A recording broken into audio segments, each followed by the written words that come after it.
आपके साथ मनीषा सिंह और आप देख रहे हैं एबीपी गंगा। सबसे पहली खबर जौनपुर से आ रही है, जहां पर 5 लोगों का कमरे में शव मिला है। पुलिस की शुरुआती जांच के मुताबिक शख्स ने पत्नी और 3 बच्चों की हत्या करने के बाद फांसी लगाकर अपनी जान दे दी। घटना मडियाहू तहसील जयरामपुर गांव की है। घटना की वजह पता नहीं लग पाई है। फिलहाल पुलिस मामले की जांच में जुटी हुई है। तो मडियाहू में एक ही कमरे में 5 लोगों के शव मिलने से हड़कंप मच गया और युवक पर पत्नी और 3 बच्चों की हत्या करने का आरोप लगा है। फिलहाल हत्या और खुदकुशी की वजह का अभी तक मालूम नहीं पड़ पाया है, लेकिन जांच पड़ताल में पुलिस जुटी हुई है।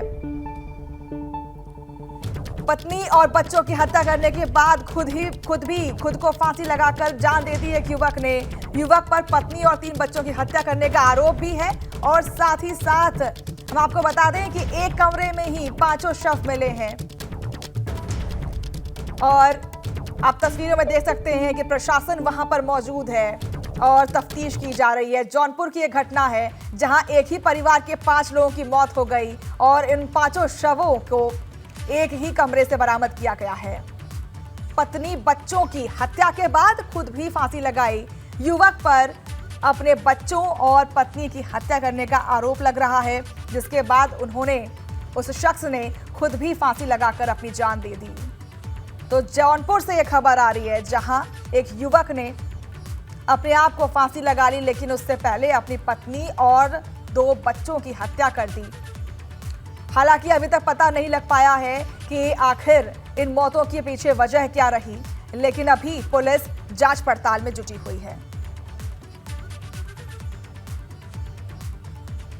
मेरठ में हुए सड़क हादसे में पूर्व क्रिकेटर प्रवीण कुमार बाल बाल बच गए हैं। उनकी गाड़ी तो बेकाबू टैंकर ने जाकर के टकरा गई और हादसे के बाद गाड़ी क्षतिग्रस्त हो गई। हादसा कमिश्नरी आवास के पास हुआ है और भीड़ ने कैंटर चालक को दबोचकर पुलिस को सौंप दिया है। तो सड़क हादसे में बाल बाल बचे पूर्व क्रिकेटर प्रवीण कुमार और अभी फिलहाल सभी को सेफ बताया जा रहा है। प्रवीण कुमार को सेफ बताया जा रहा है। ऐसे में वहां के आसपास के लोगों ने, भीड़ ने कंटेनर चालक को दबोच लिया और पुलिस के हाथ सौंप दिया। बाल बाल बचे हैं प्रवीण कुमार। सड़क हादसे में वो घायल हो गए थे, लेकिन अभी वो खतरे से बाहर हैं और बाल बाल बचे हैं वो। प्रशासन वहां जुटी हुई है, तफ्तीश कर रही है कि आखिर इस भिड़ंत की वजह क्या रही। सड़क हादसे में बाल बाल बचे हैं पूर्व क्रिकेटर प्रवीण कुमार। तो रफ्तार का कहर देखने को मिला, जहां एक कैंटर सीधी गाड़ी में जाकर टकराती है और उस घटना में प्रवीण कुमार क्षतिग्रस्त हो जाते हैं। उनकी गाड़ी क्षतिग्रस्त हो जाती है, लेकिन बाल बाल वो बचे, वो खतरे से बाहर हैं। मेरठ की यह घटना है जहां कैंटर एक गाड़ी में जाके भिड़ जाती है।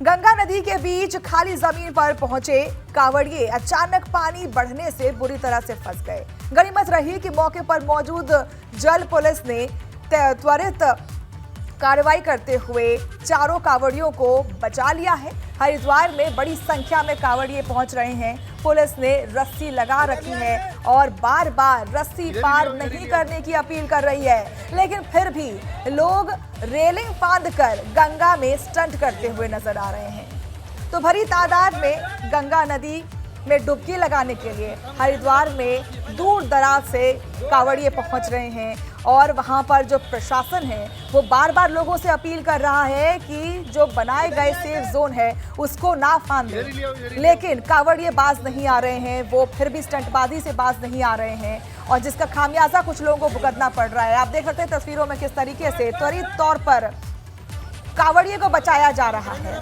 गंगा में पानी बढ़ा, 4 कांवड़िए को बचाया गया है। वो स्टंटबाजी करते हुए या फिर जो रूल्स एंड रेगुलेशंस बनाए गए हैं उसकी अवहेलना करते हुए आगे बढ़ गए थे, जिसका खामियाजा उन्हें भुगतना पड़ा। वो डूबने लगे, लेकिन एंड मोमेंट पर गोताखोरों ने वहां उनकी जान बचा ली है। प्रशासन की टीम वहां पर सख्त है। अभी सावन का मास शुरू हो चुका है और भरी तादाद में कांवड़िए हरिद्वार जा रहे हैं, डुबकी लगाने के लिए जा रहे हैं और ऐसे में सुरक्षा के भी चाक चौबंद किए गए हैं। इधर ही ले आओ, इधर ही ले आओ। लखनऊ के joint police commissioner law and order ने उपेंद्र अग्रवाल ने कहा है कि धारा 144 लगा दी गई है। ये फैसला कांवड़ यात्रा को देखते हुए लिया गया है। 44 दिनांक 2 जुलाई से लेकर 30 अगस्त तक प्रभावी होगी। मुख्य रूप से इसमें धरना प्रदर्शन, जुलूस आदि पर प्रतिबंध लगाया गया। बिना अनुमति के यह अलाउ नहीं किया जाएगा। साथ ही इको गार्डन इसके लिए निर्धारित स्थल है। इसके अलावा किसी अन्य स्थान पर अलाउ नहीं किया जाएगा। सार्वजनिक स्थलों पर पूजा आदि प्रतिबंधित है और विशेष परिस्थितियों में अनुमति लेकर के ये की जा सकेगी। परीक्षा केंद्रों में भी इलेक्ट्रॉनिक गैजेट्स, मोबाइल आदि ले जाने पर प्रतिबंध लगाया गया है। साथ ही 200 गज की दूरी में अनावश्यक प्रवेश निषेध होगा। साइबर कैफे आदि के लिए डायरेक्शंस इशू किए गए हैं। चाइनीज़ मांझे के विक्रय पर भी प्रतिबंध लगाया गया है। ड्रोन जो है उसे भी कुछ महत्वपूर्ण स्थलों पर उड़ाने पर प्रतिबंध लगाया गया है। इस 144 धारा के उल्लंघन पे धारा 188 के अंतर्गत अपराध माना जाएगा और संबंधित जो उल्लंघन करने वाले हैं उनके विरुद्ध कार्रवाई की जाएगी। यूपी के जनपद हापुड़ के मोहल्ला ब्रह्मनान में समुदाय विशेष के युवकों के उपद्रव का सीसीटीवी फुटेज सामने आया है। सीसीटीवी में और अन्य फुटेज के आधार पर पुलिस ने 4 मुख्य उपद्रवियों पर 10-10 हजार का इनाम घोषित किया है। वहीं पुलिस ने उपद्रव करने वाले 10 आरोपियों को भी अभी तक गिरफ्तार कर लिया है। पुलिस की तरफ से बकायदा उपद्रवियों के फोटो सहित पोस्टर जारी कर दिए गए हैं और कहा गया है कि उपद्रवियों का पता बताने वालों का नाम गोपनीय रखा जाएगा। साथ ही 10-10 हजार रुपए का इनाम भी दिया जाएगा। ब्रह्मनान मोहल्ले में पत्थरबाजी करने पर पुलिस ने 10 नामजद सहित 40 अज्ञात के खिलाफ FIR दर्ज करा दी है। पथराव की घटना 2 जुलाई की शाम को हुई थी। तो इन उपद्रवियों का फुटेज सीसीटीवी कैमरे में कैद हो गया, जिसके बाद पुलिस ने अब छानबीन शुरू कर दी है। 10 लोगों को पकड़ भी लिया है और साथ ही साथ बचे जो अपराधी हैं या फिर जब बचे जो उपद्रवी हैं उनकी भी शिनाख्त की जा रही है। आप इन तस्वीरों में देख सकते हैं कि किस तरीके से उपद्रवी पुलिस की मौजूदगी के बिना यहाँ पर पत्थरबाजी करते हैं। देख सकते हैं आप कि कितने बुरे तरीके से पत्थरबाजी हो रही है। हापुड़ में पथराव करने वालों के पोस्टर अब जारी कर दिए गए हैं। इन्हीं पत्थरबाजों की अब लिस्ट जारी कर दी गई है और साथ ही साथ सभी पर 10-10 हजार रुपए का इनाम भी रखा गया है। हापुड़ की ये वारदात है जहां उपद्रवियों ने खूब उत्पात मचाया और उनकी ये फुटेज सीसीटीवी कैमरे में कैद हो गई, जिसके बाद अब पुलिस सख्ते में है और इनकी छानबीन शुरू हो चुकी है। 10 लोगों को गिरफ्तार कर लिया गया है और बचे जो उपद्रवी हैं उनकी तलाश अभी जारी है। 10-10 हजार रुपए का इनाम रखा गया है। उनके नाम के पोस्टर, उनके तस्वीर पोस्टर के तौर पर लगाई गई हैं, जगह जगह पर लगाई गई हैं और लोगों से आग्रह किया गया है कि ऐसे लोगों को, ऐसे उपद्रवी को पहचान कराने में मदद करें। अब बात बस्ती की कर लेते हैं, जहां एक परिवार पर दबंगों का कहर देखने को मिला। खुलेआम दर्जनों लोगों ने दीवार गिरा दी। तस्वीर में आप साफ तौर पर देख सकते हैं कि कैसे ये दबंग पहले ही बने दीवार को गिरा दिया और यही नहीं, विरोध करने पर दबंगों ने महिला को भी पीट डाला। घटना के बाद बेबस महिला ने पुलिस से इंसाफ की गुहार लगाई है। हालांकि मामले में पुलिस ने दबंगों के साथ महिला के खिलाफ भी शांति भंग करने का आरोप लगाया है और चालान भी काटा है।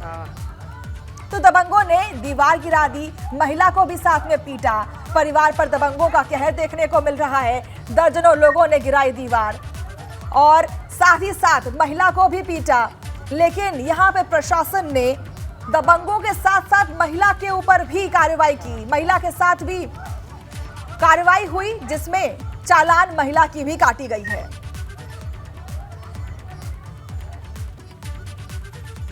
नोएडा के सेक्टर 39 में 11वीं की छात्र ने आत्महत्या कर ली। छात्र ने 8वीं मंजिल से कूदकर सुसाइड कर लिया। छात्र ने सुसाइड नोट भी छोड़ा है, जिसमें छात्र ने अपने माता पिता से आत्महत्या के लिए माफी मांगी है। छात्र ने सुसाइड नोट में बताया कि वो पढ़ाई के चलते डिप्रेशन में था। पूरा मामला सेक्टर 39 के लोटस बोलीवर सोसाइटी का है। तो लोटस ब्लूबर्ड सोसाइटी की ये घटना है, जहां पढ़ाई के चलते डिप्रेशन में छात्र था जिसने सुसाइड करने जैसा कदम उठा लिया और साथ ही साथ एक सुसाइड नोट भी लिखा अपने माता पिता के नाम, जहां वो अपने माता पिता से माफी भी मांग रहा है। और सुसाइड की वजह सिर्फ एक बताई जा रही है कि वो पढ़ाई से परेशान था, पढ़ाई की वजह से डिप्रेशन में चला गया था, जिसके बाद उसने ये बड़ा कदम उठाया। तो नोएडा सेक्टर 39 की एक घटना है, जहां एक छात्र ने 8वीं मंजिल से कूदकर अपनी जान दे दी।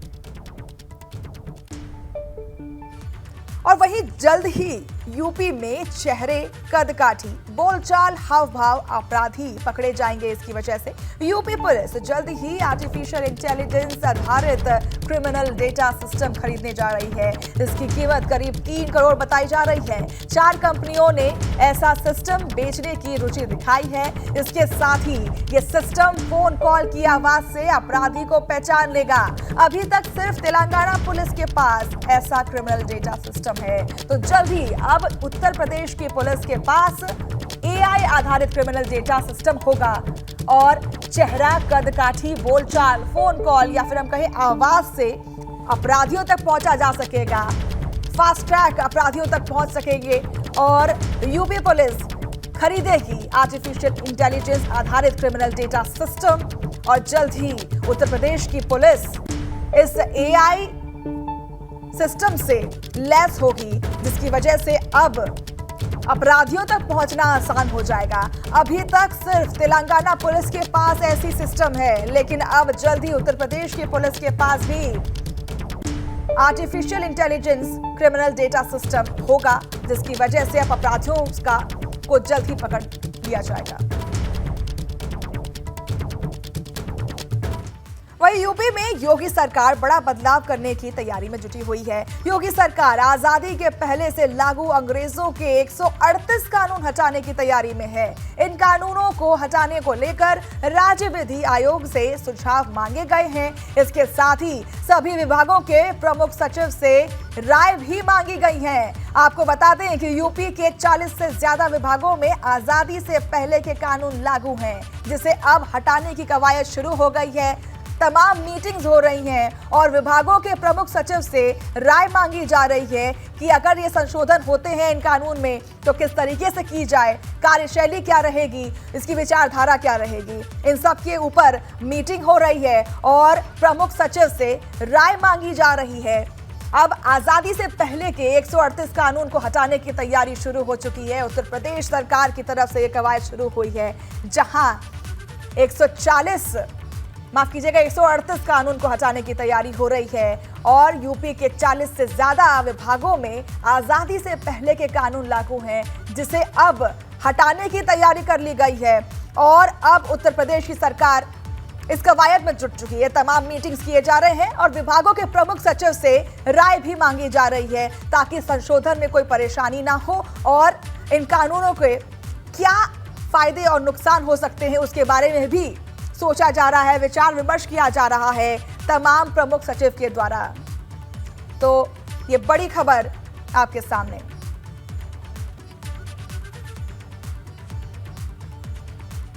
गुजरात के पूर्व डिप्टी सीएम रहे नितिन पटेल को यूपी बीजेपी प्रभारी बनाया जा सकता है। सूत्रों के मुताबिक नितिन पटेल की भूपेंद्र चौधरी से दिल्ली में मुलाकात हुई। इसके बाद बीजेपी यूपी प्रभारी बदले जाने की चर्चा तेज हो चुकी है। बीजेपी प्रभारी की रेस में सीआर पाटिल, अनुराग ठाकुर और धर्मेंद्र प्रधान के नामों की चर्चा तेज थी, लेकिन अब सूत्रों के मुताबिक इस बीच नितिन पटेल की भूपेंद्र चौधरी से हुई मुलाकात को काफी अहम माना जा रहा है। सूत्रों की माने तो अमित शाह और भूपेंद्र चौधरी की मुलाकात के बाद मिले इशारे से भूपेंद्र चौधरी ने नितिन पटेल से मुलाकात की है। सूत्रों के मुताबिक यूपी भाजपा कोर ग्रुप के सदस्यों ने पीएम यानी कि प्रधानमंत्री और अमित शाह से यूपी प्रभारी किसी गुजरात के नेता को बनाने का अनुरोध किया गया है। इसके बाद से ही भाजपा हाईकमान ने गुजरात के नेताओं पर विचार करना शुरू कर दिया था।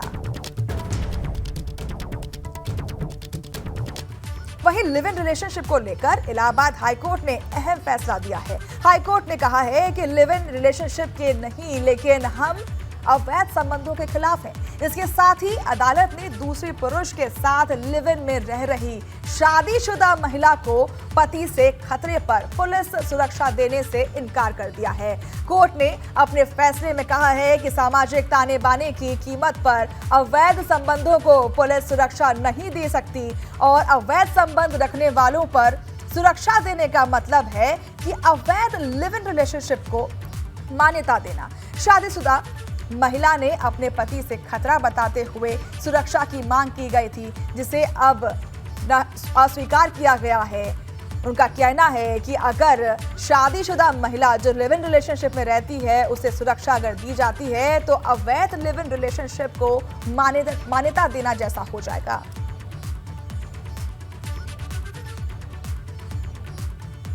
सपा के राष्ट्रीय अध्यक्ष अखिलेश यादव ने भाजपा पर फिर तीखा हमला किया है। उन्होंने कहा है कि केंद्रीय सरकार, ईडी, सीबीआई और इनकम टैक्स तो यूपी सरकार, थाना पुलिस, सीओ कप्तान डीएम से लोगों को डरा रही है। जिस तरह सरकारी एजेंसियों का दुरुपयोग हो रहा है उसके कारण 2024 में बीजेपी का सफाया हो जाएगा। जिस तरह हमारी बातचीत चल रही है, कांग्रेस पार्टी और सभी दल बैठ रहे हैं, जो भी फॉर्मूला निकलेगा उसे सब मानेंगे। देश के सामने सबसे बड़ी समस्या बढ़ता कर्ज है। अमेरिका से पार्टनरशिप इतनी है कि भारत मजाक बनकर रह गया है। अच्छी बात यह है कि अयोध्या विश्व स्तरीय नगरी बने, लेकिन भाजपा के ठेकेदार, आर्किटेक्ट और सलाह होगी तो विश्व स्तरीय नहीं जाने की किस तरह से बनेगी।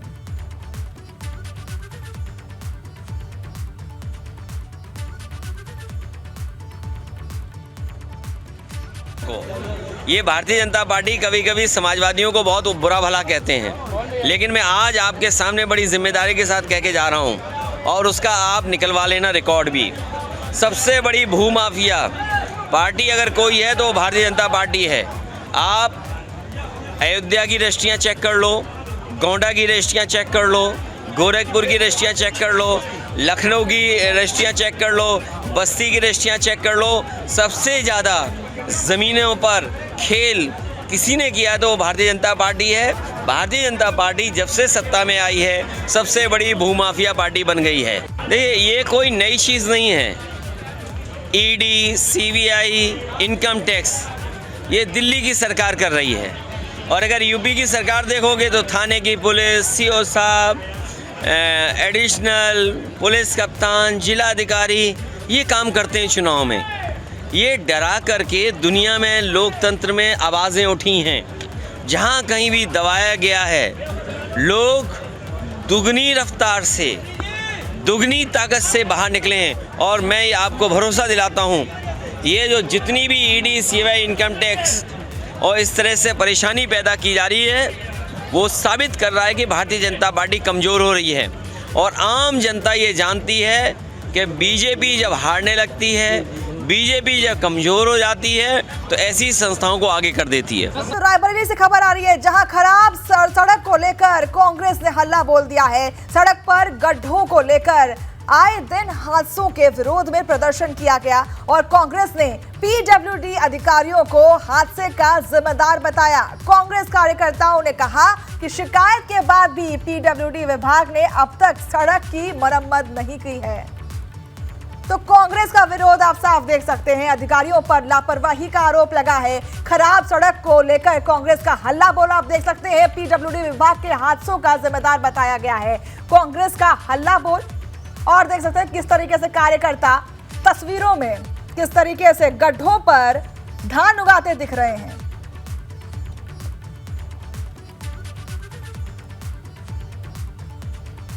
मऊ में सुहेल देव स्वाभिमान पार्टी की प्रदेश स्तरीय बैठक में मांग की गई है कि बिहार और गुजरात के तर्ज पर उत्तर प्रदेश में भी शराब बंद कर देनी चाहिए। बैठक में महेंद्र राजभर ने कहा, हर गरीब, हर जाति धर्म के लोगों की लड़ाई सुहेल देव स्वाभिमान पार्टी लड़ेगी। उन्होंने कहा कि वे गरीब समाज के लोगों की 300 यूनिट तक बिजली माफ करने की काम करेंगे। और आपको बता दें कि सुभाषपा से अलग होकर महेंद्र राजभर ने सुहेल देव स्वाभिमान पार्टी बनाई थी। तो अब इस मीटिंग में तमाम बातें कही जा रही हैं, तमाम वादे किए जा रहे हैं कि गरीबों को 300 यूनिट बिजली प्रदान की जाएगी। साथ ही साथ गुजरात और बिहार के तर्ज पर अब उत्तर प्रदेश में भी शराब को रोका जाएगा, शराबबंदी की जाएगी। तो ये बड़े बयान है सुहेल देव स्वाभिमान पार्टी की तरफ से, जहां उन्होंने तमाम वादे करने शुरू कर दिए हैं। मऊ में ये बैठक हुई थी, सुहेल देव स्वाभिमान पार्टी की बैठक हुई थी, जहां ये वादे किए जा रहे हैं। लखीमपुर खीरी में युवकों को जंगली हाथियों ने दौड़ा कर भगाया और घटना दुधवा नेशनल पार्क के गैरी फंटा रोड की है। दरअसल सड़क से गुजर रहे ये युवक हाथियों के साथ सेल्फी लेने की कोशिश कर रहे थे। किसी तरह युवकों ने भागकर अपनी जान बचाई। अब इसका वीडियो वायरल हो रहा है, आप भी देखिए किस तरीके से हाथी इन युवकों को दौड़ा रहा है। लखीमपुर खीरी के पास की ये घटना है, जहां ये युवक सेल्फी लेने के लिए वहां पहुंचे थे। हाथियों के सामने वो खड़े थे और सेल्फी लेना चाह रहे थे, लेकिन ये हाथी वाली डेंजरस सेल्फी इनके लिए जानलेवा साबित हुई। लेकिन एंड मोमेंट पर ये लोग भागने में कामयाब रहे। गिरते पड़ते भी लोगों ने अपनी जान बचाने की कोशिश की और वो कामयाब रहे। ये सेल्फी जान ले सकती थी, लेकिन अपनी जान बचाने में ये कामयाब रहे। आप पीछे देख सकते हैं कि कई हाथी हैं जो इनको दौड़ा रहे हैं, लेकिन अपनी जान को बचाने में ये शख्स कामयाब रहे। तो दुधवा नेशनल पार्क की ये तस्वीरें हैं लखीमपुर से आपके सामने, जहां हाथियों के एक झुंड ने 3 युवकों को दौड़ा लिया। सेल्फी लेने के लिए वहां पहुंचे थे। और इस बुलेटिन में बस इतना ही। आप बने रहें एबीपी गंगा के साथ।